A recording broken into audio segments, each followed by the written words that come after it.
भारतीय नौसेना और रक्षा मंत्री राजनाथ सिंह ने दुश्मनों को कड़ी चेतावनी देते हुए साफ कह दिया कि समुद्र में साजिश की या साजिश का प्रयास भी किया तो पाताल से भी ढूंढ कर मारेंगे।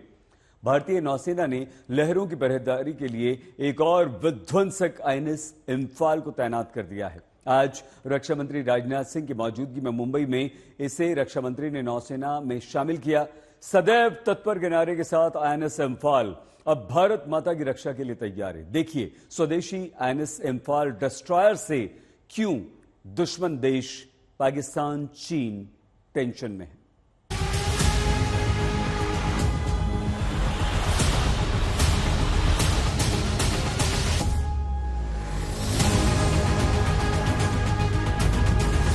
समंदर में लहरों के 3 पहरेदार तैनात हो चुके हैं।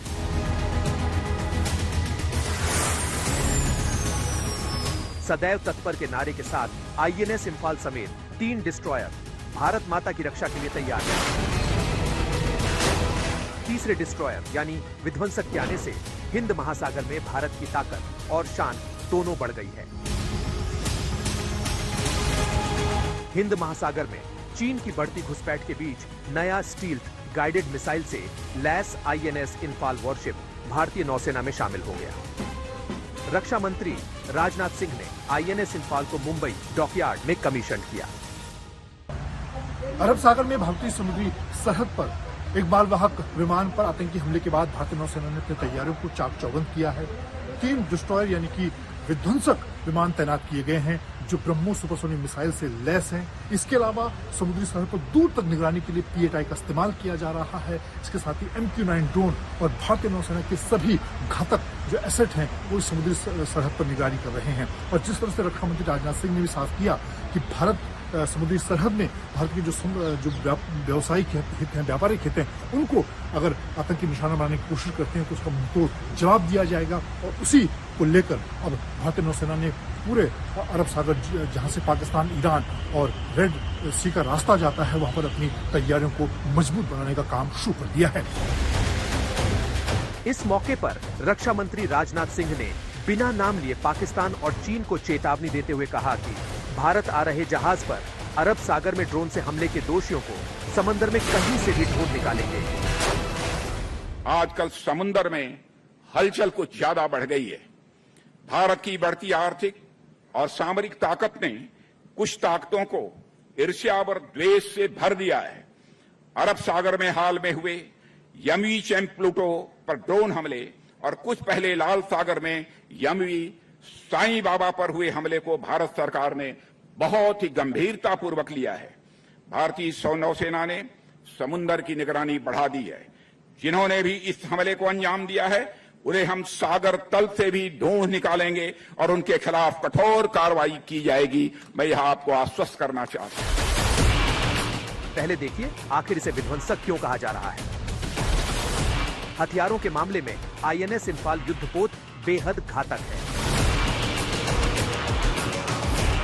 ये जंगी जहाज ब्रह्मोस और बराक मिसाइलों से लैस है। इसमें 32 बराक मिसाइलें तैनात हैं।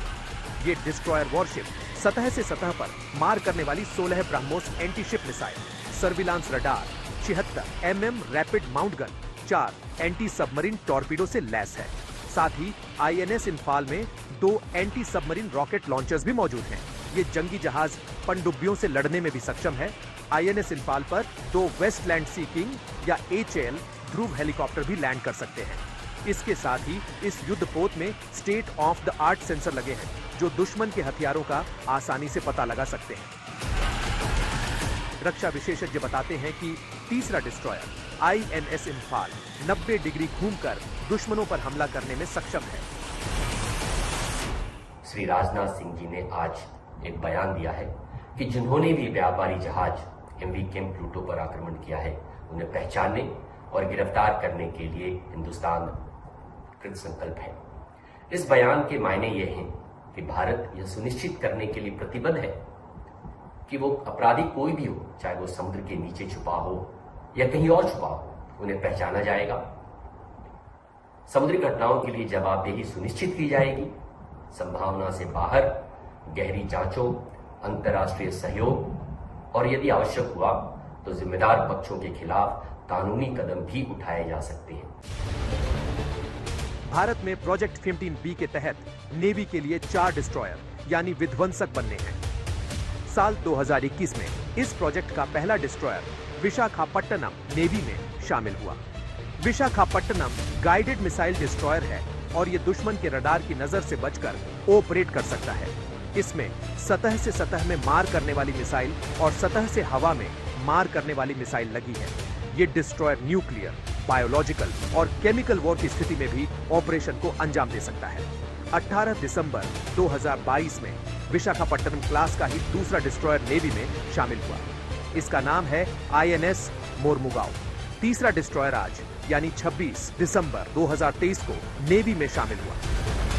ये जो आज INS इम्फाल जिसको कमीशन किया है ऑनरेबल रक्षा मंत्री ने, एक बहुत ही जबरदस्त प्लेटफॉर्म है और लेटेस्ट टेक्नोलॉजी के साथ है। इसके अंदर सरफेस टू सरफेस अटैक करने की क्षमता है, सरफेस टू एयर अटैक करने की क्षमता है, एयर डिफेंस जो थ्रेट आसमान से आ सकती है यानी कि मिसाइल्स या ड्रोन से आ सकती है उसको मार गिराने की क्षमता है, इलेक्ट्रॉनिक वॉरफेयर है, इसमें हेलीकॉप्टर भी है, टॉर्पीडोज है, स्टेट ऑफ द आर्ट। इससे बढ़िया प्लेटफॉर्म इंडिया के पास नहीं है और ये वर्ल्ड के टॉप मोस्ट प्लेटफॉर्म्स में इसकी गिनती शामिल है। सो ये बहुत पुख्ता, बहुत ही सॉलिड प्लेटफॉर्म है।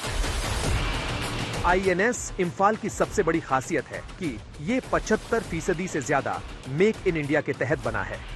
ये जंगी जहाज 33 किलोमीटर प्रति घंटे की रफ्तार से चल सकता है। इतना ही नहीं, ये 45 दिन तक लगातार समुद्र में रह सकता है। इस युद्धपोत पर 50 अधिकारी और 250 नौसैनिक तैनात हो सकते हैं। INS इम्फाल का वजन 7,400 टन और कुल लंबाई 163 मीटर है। अलग अलग शक्तियों के सामूहिक प्रयास से INS इम्फाल का निर्माण हुआ है। समंदर में सरहद की रक्षा के लिए इंडियन नेवी के पास 15 अल्फा और ब्रावो कैटेगरी के विध्वंसक तैनात हैं। इनमें P-8I विमान, डोर्नियर्स, सी गार्डियन हेलीकॉप्टर और तटरक्षक जहाज भी शामिल हैं। INS इम्फाल को भारतीय स्वतंत्रता संग्राम में मणिपुर के बलिदान और योगदान के लिए श्रद्धांजलि कहा गया है। चाहे वो 1891 का एंग्लो मणिपुर युद्ध हो या फिर 14 अप्रैल 1944 को मोइरांग वॉर, जिसमें पहली बार नेताजी सुभाष चंद्र बोस ने INA का झंडा फहराया था। INS इम्फाल को आज कमीशन कर दिया गया है। INS Imphal 75% make in India के तहत बनाया गया है, जिसमें आधुनिक उपकरण लगे हुए हैं, आधुनिक सेंसर्स जो कि इसको दुश्मन से बचाएंगे। साथ ही साथ स्टेल्थ टेक्नोलॉजी से बना INS इम्फाल बेहद ही ताकतवर है। और आइए अब हम आपको दिखाते हैं अरब सागर में पोरबंदर और सोमनाथ मंदिर के पास आखिर शनिवार को जिस जहाज पर ड्रोन अटैक हुआ था उससे भारत को सावधान रहने की कैसे और क्यों जरूरत है। ड्रोन अटैक पर अमेरिका का दावा है कि ईरान ने जानबूझकर लाइबेरिया के कमर्शियल जहाज पर हमला किया था। हालांकि ईरान ने हमले के आरोप को सिरे से खारिज किया है। अरब सागर में कमर्शियल जहाजों पर बढ़ते हमलों के बाद भारतीय नौसेना सक्रिय हो गई है। समंदर में दुश्मनों पर निगरानी रखने के लिए विध्वंसक युद्धपोत INS मोमुरगाओ, INS कोच्चि और INS कोलकाता को भी तैनात किया गया है। वहीं लंबी दूरी के समुद्री टोही विमान P-8I को भी मोर्चे पर लगाया गया है। अब अरब सागर में व्यापारिक जहाज MV केम प्लूटो पर ड्रोन हमले के बारे में जान लीजिए।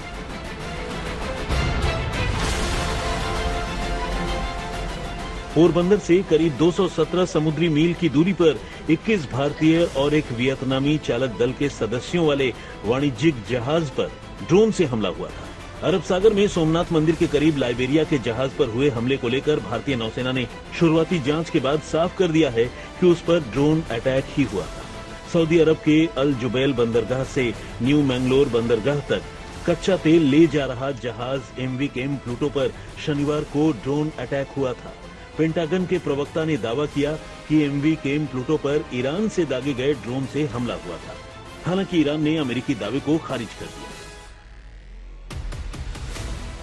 गनीमत रही कि हमले में किसी की जान नहीं गई, लेकिन भारत की समुद्री सीमा के करीब इतना बड़ा ड्रोन अटैक साफ दिखाता है कि भारत को रूस यूक्रेन युद्ध से सबक लेने की जरूरत है।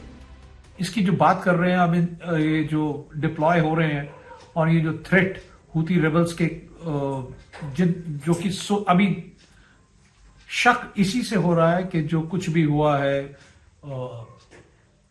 अरब महासागर में, अरेबियन सी में जो एक शिप पे अटैक हुआ है, या MV साईं बाबा जो उस तरफ on the western Indian ocean region और वेस्टर्न अरेबियन सी के पास हुआ है। अब इसके ऊपर तहकीकात चल रही है। इंडियन नेवी और जितने भी जांच एजेंसियां हैं उन्होंने इसका संज्ञान लिया है और अब इसके ऊपर डेवलपमेंट होगी और इसकी, जैसे रक्षा मंत्री साहब ने भी बोला है कि इसकी तह तक जाए। भारतीय नौसेना ने MV केम प्लूटो के मुंबई बंदरगाह पहुंचने के बाद उसका जायजा लिया। MV केम प्लूटो के क्षतिग्रस्त हिस्से की डॉकिंग और मरम्मत की जाएगी।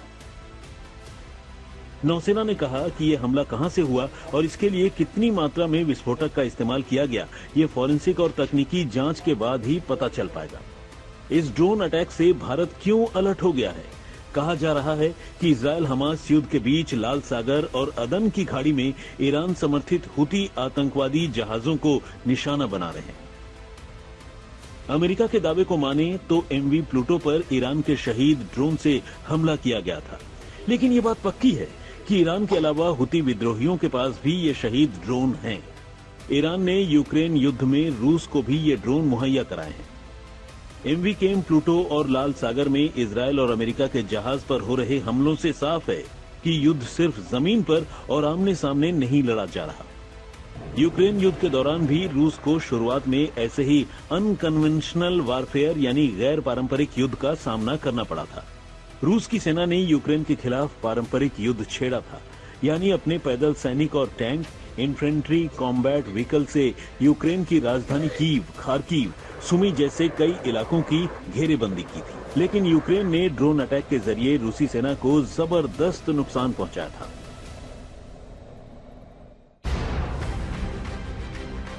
यूक्रेनी सेना ने न केवल जमीन पर बल्कि समंदर में भी ड्रोन अटैक से रूस को बड़े झटके दिए हैं। यूक्रेन ने अनमैन्ड अंडर वाटर व्हीकल्स के जरिए ब्लैक सी यानी काला सागर और अजोव सागर में रूस के युद्धपोतों को नुकसान पहुंचाया। रूस के रक्षा मंत्री शोइगु की माने तो इस साल यानी 2023 में रूस ने ड्रोन प्रोडक्शन को 16.8 गुना तक बढ़ा दिया है और इस दौरान टैंक का उत्पादन मात्र 5.6 गुना बढ़ा है और ICV का 3.6 गुना। इस दौरान रूस ने अपने आर्टिलरी एम्यूनिशन का प्रोडक्शन 17.5 गुना बढ़ाया है। यानी अब नई तकनीक के साथ हमले भी हाईटेक होते जा रहे हैं। ऐसे में हमें भी ड्रोन से अलर्ट रहने की जरूरत है। कमर्शियल जहाजों पर हमलों के बाद इंडियन नेवी अब ऐसी किसी भी अनहोनी से निपटने के लिए पूरी तरह से तैयार है। मुंबई से पारस दामा और दिल्ली से मंजीत नेगी के साथ आज तक ब्यूरो। रक्षा मंत्री राजनाथ सिंह ने कहा है कि INS इम्फाल देश की अखंडता का प्रतीक है, क्योंकि उसके बनने में पूरब से पश्चिम, उत्तर से दक्षिण तक सभी का योगदान है। इसका खुद का नाम इम्फाल के नाम पर रखा गया है, जो नॉर्थ ईस्ट की ग्लोरी को प्रदर्शित करता है। इसका सैंक्शन दिल्ली में हुआ, जो उत्तर भारत में है। जिस प्रोजेक्ट के अंतर्गत INS इम्फाल आता है, उस 15B प्रोजेक्ट में देश के 4 बड़े शहर यानी विशाखापट्टनम, मुर्मुगांव, इम्फाल और सूरत के नाम आते हैं। INS इम्फाल खुद विशाखापट्टनम क्लास के अंतर्गत आता है, जो दक्षिण भारत को रिप्रेजेंट करता है। इसे बनाया गया है मझगांव डाक शिप बिल्डर्स के द्वारा, जो मुंबई यानी पश्चिमी भारत में है। तो यह कहा जा सकता है कि उत्तर दक्षिण, पूरब पश्चिम, हर जगह का प्रताप INS इम्फाल में शामिल है, जो भारत की एकता और अखंडता को दर्शाता है।